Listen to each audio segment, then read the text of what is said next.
కోతులు కాసులు కురిపిస్తున్నాయి. ఒకటి కాదు, రెండు కాదు. లక్షలాది రూపాయలు కోతుల ద్వారా ఆర్జిస్తున్నారు. అదెక్కడో కాదు. హైదరాబాద్‌కి సమీపంలో ఉన్నటువంటి వరంగల్, కాజీపేట, హన్మకొండ పట్టణాల్లో ఉన్నటువంటి కాంట్రాక్టర్లకు కోతులు లక్షలాది రూపాయలు ముట్టజెప్పేలా చేస్తున్నాయి. ఈ 3 పట్టణాల్లో ఇటీవల కాలంలో కోతుల బెడద ఎక్కువ కావడంతో ప్రజలు మున్సిపల్ అధికారులకు కోతుల నుంచి తమకు కాపాడాలని చెప్పేసి వినతులు ప్రారంభించారు. దీంతో అధికారులు స్పందించి కోతులను పట్టడానికి టెండర్లు పిలిచారు. ఈ టెండర్లలో చివరిగా అతి తక్కువ అమౌంట్‌కి అంటే రూ. 520 ఒక కోతిని పట్టేలాగా కాంట్రాక్టర్ సిద్ధపడ్డాడు. ఆయనకి ఈ కాంట్రాక్ట్ అప్పచెప్పడం జరిగింది. ఇప్పటివరకు అందిన సమాచారం ప్రకారం సుమారుగా 7,000 కోతులను పట్టుకోవడంతో ఆయనకి రూ. 38,00,000 చెల్లించడం జరిగింది. ఇలాగ కోతులు పట్టుకున్నప్పుడు ప్రతి కోతి కూడా రూ. 520 చొప్పున ఇస్తారు. ఈ కాంట్రాక్టర్లు ఏం చేస్తారంటే ఈ 3 నగరాల్లో బోన్లను ఏర్పాటు చేస్తారు. ఒక్కొక్క బోన్‌లో కోతులకు ఇష్టమైనటువంటి ఆహారం పెట్టడంతో కోతులు ఆ బోన్‌లో వచ్చి చిక్కుకుపోతాయి. సుమారు ఒక్కొక్క బోన్‌లో 5-10 కోతుల వరకు పట్టే అవకాశం ఉంటుంది.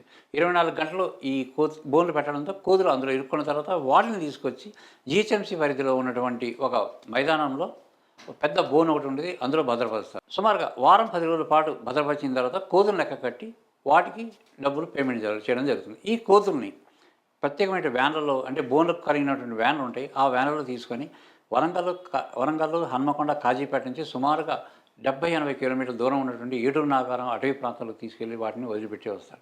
ఇక్కడ కూడా చాలా ప్రాసెస్ ఉంటుంది.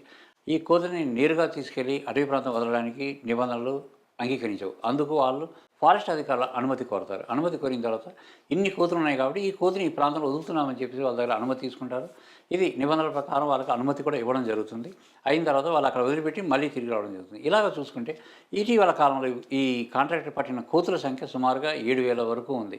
ఇక్కడ కొసమెరుపేట అంటే ఇక్కడ పట్టిన కోతుల్ని తీసుకెళ్ళి అడవులో వదిలిపెట్టిన తర్వాత అది కొంతకాలానికి అంటే నెల 2 నెలల పరిధిలో మళ్ళీ తిరిగి అవి గమ్యానికి అంటే ఈ పట్టణాలకే మళ్ళీ చేరుకుంటాయి. ఎందుకు చేరుకుంటున్నాయి ఈ పట్టణాలకంటే ఈ పట్టణాల్లో చాలామంది ఆ కోతులకి ఆహారం పెడుతున్నారు.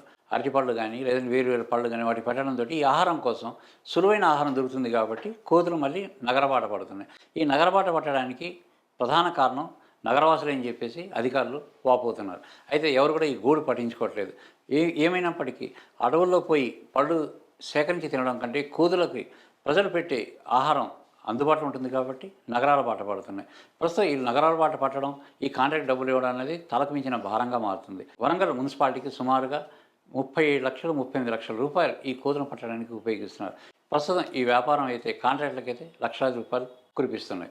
ప్రతిరోజు కూడా కోతులను పట్టడం తీసుకెళ్ళి మున్సిపాలిటీలో వద్ద భద్రపరచడం, తర్వాత వాటిని లెక్కపెట్టి తీసుకెళ్ళడం. ఒక్కొక్క వ్యాన్లో 30-40 కోతుల వరకు పడతాయి. ఇలాగ 5-6 వ్యాన్లు ప్రతిరోజు కూడా తీసుకెళ్ళి అడవులో వదలడం జరుగుతుంది. ఇది రోజువారీ తంతుగా మారింది. సంవత్సరం పొడుగునా ఇదే కార్యక్రమం కొనసాగుతుంది.